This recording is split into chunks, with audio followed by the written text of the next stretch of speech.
From CBS News Bay Area, this is the Morning Edition. Thank you so much for joining us this morning. It is Thursday, October 26th. Let's get it started. This is an overwhelming situation. I don't think we've ever had anything like this. Our country heartbroken this morning over yet another mass shooting. And now a manhunt is underway in Maine after an unspeakable tragedy. I really feel for the people in Acapulco. Otis makes historic landfall, leaving behind a path of destruction. New images coming in from Mexico. The Speaker-elect, Mike Johnson, from the state of Louisiana. After more than 3 weeks of chaos, a new leader has finally secured the Speaker's gavel. How can we address this needle phobia? Do your kids have this problem? Well, there's now a new way to help fight the fear of getting shots. The spooky season is here, and it begs the question for home buyers. Would you buy a haunted property? We have the surprising answer in this morning's Money Watch Report. Oh, I cannot wait to talk about that story. Good morning, I'm Gianna Franco. Thank you so much for hanging out with us. And I'm Nicole Zalumis, and I do have to say sorry to Gianna about the pencil gate that we had yesterday. Oh, my goodness. Gianna is handing out Halloween pencils. I went home, opened my drawer. This is a true story. I almost sent you a picture. And there was a Halloween pencil in my desk drawer. See, you kept it. You got it somehow, and you kept it. Not even sharpened. Well, I don't have, the glow ring or the glow necklace or anything else. But you have the pencil. And a lot of you sounded off on social media. I almost said Twitter. I don't know. Elon Musk, I still say Twitter. I know. Sorry about that. It's hard. But it's been fun to see the chorus of our viewers sounding off, saying, hey, good idea. Yeah, a lot of people were on board. My kids were a little heartbroken. You guys didn't like the pencil idea. Oh, well, we are sorry. We are sorry. We love you, I'm and we're just sorry. kidding. We love them now. It just took us No, like 24 hours to come around. They fought me Here's on it. the thing. Totally You take kidding. candy away from us, we're going to act like kids.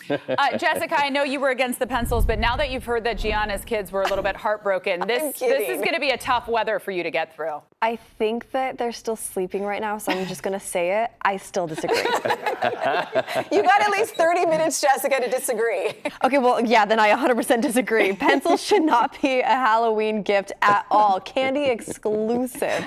Anyways, let's take a look at this chilly, spooky forecast for us waking up this morning throughout the Bay Area. We dropped down to the 40s last night, and we're still sitting in the 40s, actually, up in the North Bay. Right now, 40s near Livermore, 50s into the Santa Clara Valley, with clear skies just over the San Jose airport. Waking up this morning and heading out the door, you're definitely going to want to have all the layers ready to go. And that's going to be the trend for us as we head into the rest of this week and into our weekend forecast too. Layers are just a must. Now we're sitting in the 40s, low 40s all the way up near Petaluma and Santa Rosa. We're off to a brisk start there. I actually walked into the studio this morning and walked straight over to Gianna and Nicole over at the makeup room, and I thought to myself, hey guys, is it okay if I wear the sweater on TV this morning just to kind of show people what it actually feels like when you walk out the door instead of what I'm currently wearing? But it didn't look good. So this is what we're wearing today. Just keep in mind the layers are definitely a must. Now here's what's happening. As we head into the next couple weeks, we're going to start seeing a lot more of these systems. It's low pressure moving its way in from the north. It's cold, dense air pulling its way in from the Gulf of Alaska. You can see the one system right here on Friday swirling its way in. That cold air will stretch its way down to us, and we're actually going to be seeing wind sweep its way in from the north with cold air lasting into the weekend forecast. So whenever you see that L, that huge L that I show on the maps, that area of low pressure, that's what I'm talking about. That cold, dense air is really starting to sweep its way in, and that's the reason why our temperature anomaly map widespread, not only in California, but all throughout the Pacific Northwest and ranging out into the Dakotas. We're all seeing those cool, chilly temperatures and well below average for many of us. So let me drop this just real fast. I want to show you what's going on heading into this afternoon. 60s and 70s throughout the Bay Area. This is below average for many of us off into the East Bay, and I'll have more on this coming up in a bit and how long this is going to last coming up in your first alert forecast. But for now, over to you, Gianna. All right, just thank you. Let's talk about those freeways right now. If you're getting ready to make that ride over into San Francisco, game on already. Bumper to bumper traffic for anyone heading across the Bay Bridge right now. Metering lights are on, and that slowdown is already building well into the almost the foot of the maze at this point. So well beyond that overpass there. If you're coming off the East Shore Freeway, we're starting to see things bogged down just a little bit on that westbound commute. Well, good news though, if you're taking westbound 580 into the Altamont, that crash has now been completely cleared out of lane. Still slow though out of Tracy. Getting onto 580 itself, but no wind advisory, which is good news. So other than the brake lights, you should be okay to go. And northbound 101, getting busy out of San Jose. Yeah, an active shooter. We have multiple injuries. Developing now, a mass shooting in Maine. CBS News reporting at least 16 people are dead and dozens are injured. Residents have been told to shelter in place as a manhunt is currently underway. This is, of course, tough news to wake up to this morning. A shooter is on the run after a deadly rampage in Maine's second largest city, Lewiston. People in nearby communities are on lockdown and not leaving their homes as this gunman is described as armed and dangerous. Police have released these images of the person of interest, Robert Card, seen here walking into a business holding a rifle. Card is a trained firearms instructor who has reported mental health issues. We're told he initially opened fire just before 7 last night in a bowling alley during a youth event. He then went to a nearby bar and opened fire there. People are gathering at a reunification center and a medical center, which has been locked down by police. One man describing what he heard and saw. There was a loud pop. Thought it was a balloon. I had my back turned to the door. And as soon as I turned and saw it was not a balloon, he was holding a weapon, I just booked it. I don't know how to explain it. I don't think you're supposed to see that in real life. Authorities have found the car connected to the case. The FBI and ATF have joined the investigation, and the president has been briefed. We'll bring you any updates as soon as they come into our newsroom, and we'll have a live report from Maine in the next half hour.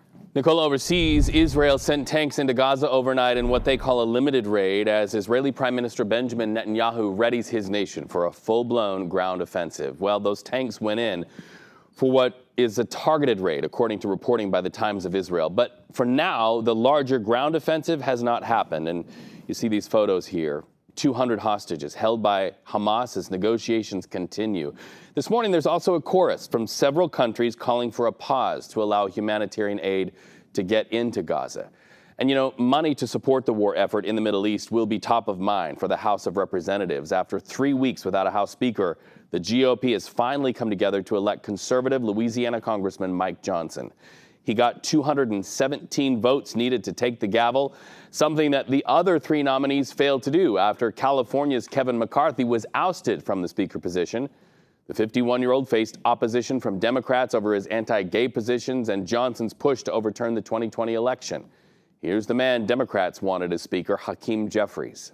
Joe Biden won the 2020 presidential election. He's doing a great job under difficult circumstances, and no amount of election denialism will ever change that reality. Now, despite the new speaker's positions denying the validity of the 2020 election, CSU East Bay professor Nolan Higdon explains why he thinks Mr. Johnson got those votes. I don't even think that Mike Johnson necessarily bridged the divide. I think what was attractive about him is that he really hadn't done anything to cause a divide. So in a lot of sense, it's less about how perfect he is for the job and more about how little he's alienated people in his party.